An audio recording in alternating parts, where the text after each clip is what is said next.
Welcome students, आपका मेरे channel science classes by doctor Kumkum Saxena में बहुत बहुत स्वागत है।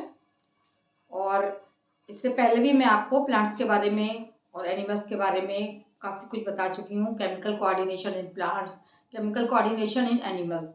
लेकिन ये जो आप पढ़ने जा रहे हैं इसके ऊपर भी काफ़ी क्वेश्चंस बोर्ड में आते हैं कि कैसे प्लांट रिप्रोडक्शन, मैंने आपको बताया था कि सेक्सुअल और एसेक्सुअल रिप्रोडक्शन, पिछला चैप्टर मेरा यही था कि एसेक्सुअल रिप्रोडक्शन क्या होता है।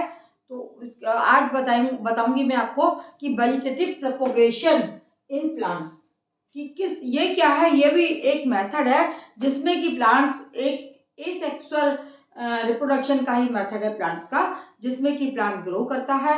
और कैसे ग्रो करता है ये आपको बताने में जा रही हूँ, तो आप नोट डाउन कर सकते हैं कि it is the method of reproduction in plants, asexual reproduction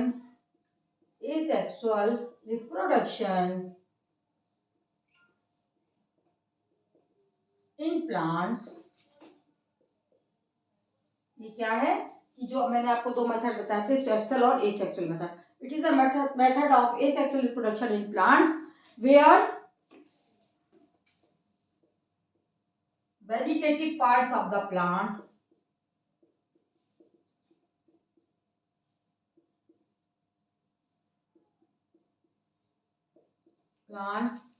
grow in new plants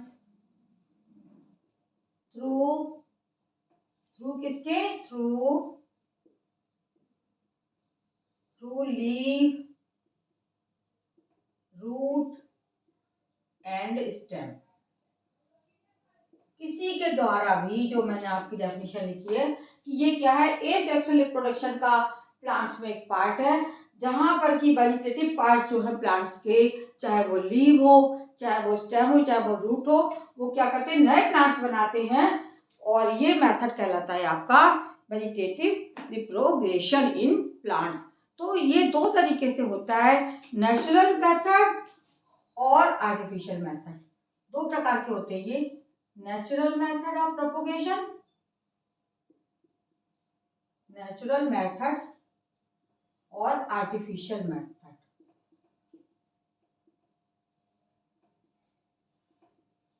natural का बात आप जैसे समझ रहे हैं कि जो कुदरत से होता है, कुदरत क्या होगी कि प्लांट्स के जो पार्ट से प्रोपोगेशन होगा, प्रोपोगेट माने एक नए पार्ट को रोपित करना और प्रोड्यूस करना, प्रोपोगेशन कहलाता है। तो नेचुरल मेथड में क्या होगा कि प्लांट के नेचुरल चीजों से, नेचुरल चीजें क्या है, प्लांट के पार्ट्स क्या क्या होते हैं, प्लांट में रूट होती है, प्लांट में स्टेम होता है, प्लांट में लीव्स पाई जाती हैं। तो इनके ही पार्ट्स से किस तरह से नया पेड़ डेवलप होगा, ये कहलाएगा आपका नेचुरल मेथड ऑफ प्रोपोगेशन। और दूसरा कहलाता है आपका आर्टिफिशियल मेथड ऑफ प्रोपोगेशन। तो आज हम बढ़ेंगे नेचुरल मेथड प्लांट्स में क्या होते हैं प्रोपोगेशन के, इसके बारे में मैं आपको बताने जा रही हूँ। तो ऊपर हम लिखने जा रहे हैं natural method of propagation in plants. क्या पढ़ेंगे आज आप, natural methods of propagation in plants, जो बहुत सारे होते हैं, natural methods of propagation in plants। पौधे में नेचुरल मेथड से किस तरह से प्रोपोगेशन होता है इसके बारे में मैं आपको बताऊंगी। तो सबसे पहले मैं आपको बताऊंगी कि हमारे कौन कौन सी नेचुरल तरीके अभी बताए मैंने, लीव, स्टेम और रूट्स। तो सबसे पहले हम आपको बताने जा रहे हैं कि लीव्स के द्वारा किस तरह से नेचुरल मेथड से प्रोपोगेशन होता है। लीव्स थ्रू बाय लीव्स, इसका उदाहरण मैं देखती हूँ, ब्रायोफाइलम। ब्रायोफाइलम एक स्पीशीज का पौधा होता है। ब्रायोफाइल स्पीशीज का एक पौधा होता है। तो इसमें क्या होता है कि इसमें देखिए जैसे लीफ बनी हुई है, आप देखिए इस तरीके से ऐसे करके लीफ बन जाएगी। और लीफ में कैसे क्या होगा देखना, इसके किनारे ना कटे हुए होते हैं, इस तरह से कट कट के इसमें प्लांट्स में लीफ के किनारे जो कटे होते हैं, और इस लीफ के किनारे, कटे हुए किनारों में ये देखो है कटे हुए लीव्स के किनारे फटे फटे कटे कटे से होते हैं।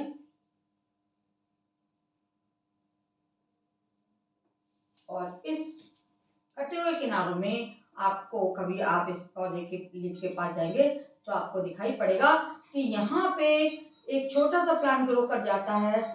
यहाँ पे ये कटे कटे किनारों पर इसमें जड़ें निकल आती हैं और इस तरीके से यहाँ पे रूट्स निकल आएंगी और इस तरीके से ब्रायोफाइलम के कटे हुए पार्ट्स पर, पत्तियों के कटे हुए पार्ट्स पर नीचे रूट्स आ जाती हैं और ऊपर जो है पौधा ग्रो कर जाता है। जब हम इस पार्ट को, अभी बताती हूँ मैं आपको किस तरीके से, ये लीफ बना दी मैंने, ब्रायोफाइलम की लीफ है। इसमें ये आप देख रहे हो ऊपर ये तना ग्रो हो गया और नीचे जो आपके एडवेंटिशियस रूट्स हैं वो निकल आती हैं और इन पार्ट्स को, लीफ के इन पार्ट्स को काट काट के हम अलग लगा देंगे, जमीन में गाड़ देंगे, अपने आप निकल आता है इस पत्ती पर। नीचे से जो ये इसका कटा हिस्सा होता है, नीचे को इसमें रूट्स आ जाती हैं, ऊपर की तरफ स्टेम ग्रो हो जाता है। जब इस पार्ट को काट काट के हम लगाएंगे तो क्या होगा कि ये पार्ट फिर से डेवलप होकर नए प्लांट्स को जन्म दे देगा। इस प्रकार से लीफ के थ्रू इस प्लांट में जो है वेजिटेटिव प्रोपगेशन हो रहा है। और दूसरा स्टेप हम चल रहे हैं by stem. By stem, stem में आपने भूमिगत तने का नाम सुना होगा, आलू, पोटैटो और आलू, है ना। आलू की शेप में अब बना के आपको दिखा रही हूँ इस तरीके से। कभी भी आलू सीधा साधा नहीं होता है और इसमें इस तरीके से आंखें बनी होती हैं, देखा होगा कभी आप, देखना अपने घर में आलू पर कहीं ना कहीं आंख बनी होगी। इस तरीके से गड्ढे गड्ढे से होते हैं आलू। कभी भी अच्छी शेप उसकी एकदम गोल शेप नहीं होती, क्योंकि इसमें छोटी छोटी सी बड्स कहलाती हैं, ये आंखें हैं। ये क्या है, इसकी आंख है आलू की। और ये पोटैटो क्या है, भूमिगत तना है और ये जमीन के अंदर ही उगाया जाता है। तो ये क्या कहलाती है, ये लेस की बड्स, ये आंख कहलाती है। और ये जो है एरियल शूट बन जाता है इस आंख से। यहाँ पे आप बहुत दिनों तक अगर आप रखना तो कभी देखना, आप अपने घर में गौर करना कि आलू पर जो है छोटे छोटे से पौधे, अगर आप उनको नहीं छुएंगे तो छोटे छोटे से पौधे निकल आते हैं, इस तरह ग्रो कर जाते हैं आलू पर भी, स्टेम पर इसके। और इन पार्ट्स को अगर हम आके अलग लगा देंगे इसको, आलू का जो वो जब रोपण होता है तो आलू के टुकड़े जहाँ पर आंख होती है उसको काट काट के जमीन में बो दिया जाता है। जब इसको जमीन में बोएंगे तो थोड़े दिनों बाद आप देखना कि नीचे से एडवेंटिशियस रूट्स निकल आएंगी और ऊपर को प्लांट्स ग्रो कर जाएगा। तो एक आलू से बहुत सारे पौधे बन जाते हैं। इनके टुकड़ों को काट काट के रोपित कर दिया जाता है। तो ये है वेजिटेटिव प्रोपगेशन बाई स्टेम, है ना। और ये जिंजर में भी ये चीज पाई जाती है, जिंजर में भी ऐसा ही होता है। जिंजर आप देखिए इस तरीके से होती है ना, इस तरीके से। जिंजर कभी भी, जिंजर भी इसी तरीके से बनी होती है और यहाँ पर भी ऐसे ही ये जिंजर के पार्ट्स भी इस तरीके से बना दिए जाते हैं।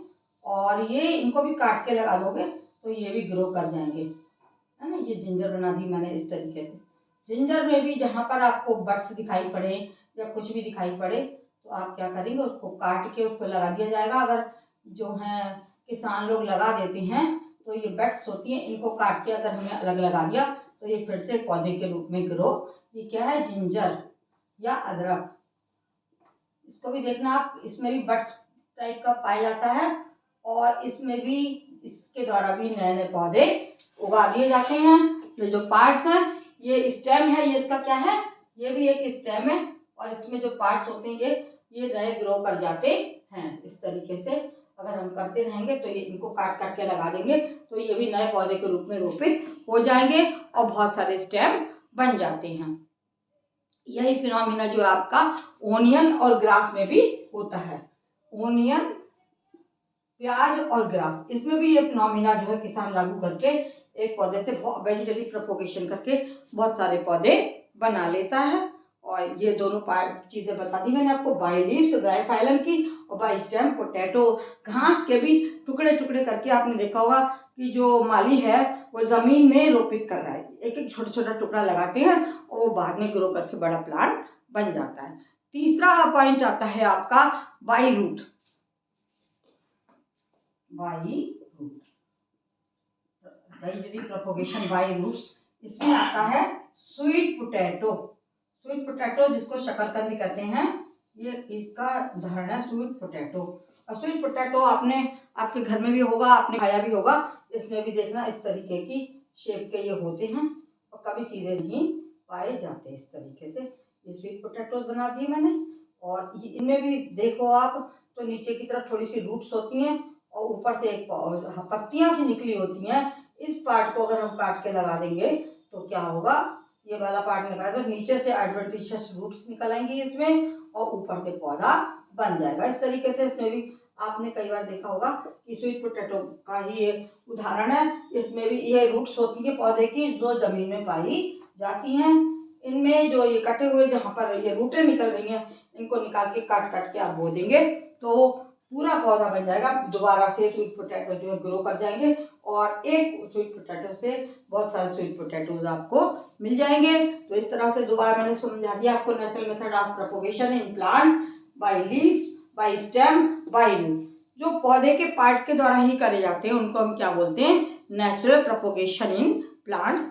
ये हम आज आपका यहाँ पर हम समाप्त करते हैं और कल मैं बताऊंगी आपको आर्टिफिशियल मेथड्स ऑफ प्रोपगेशन। देखने के लिए धन्यवाद। मेरे चैनल को सब्सक्राइब और लाइक करना ना भूलें और इसी तरीके से आप वीडियो देखते रहें। धन्यवाद।